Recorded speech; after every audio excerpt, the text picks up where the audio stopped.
All right, this is 2.1, number 8, and we're just evaluating this formula for a radius of 10.5 centimeters.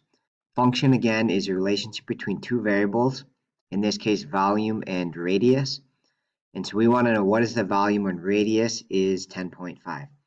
So the volume will just be 4/3 times pi times the radius, 10.5, cubed.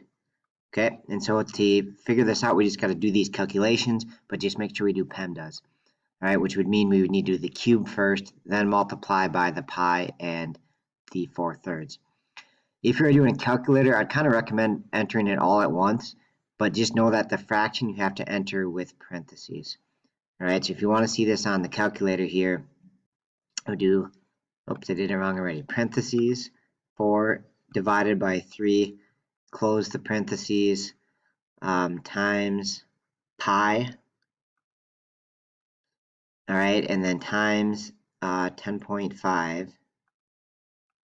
cubed.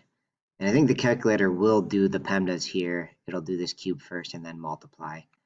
So the calculator is smart enough to figure that out. And then I think the direction said round to the nearest whole number, so it'd be 4,849. Wait, did I say that wrong? 4,000, yeah, 4,849. Sorry for the poor handwriting. Right, but that would be the volume when the radius is 10.5 centimeters. All right, hopefully that helps.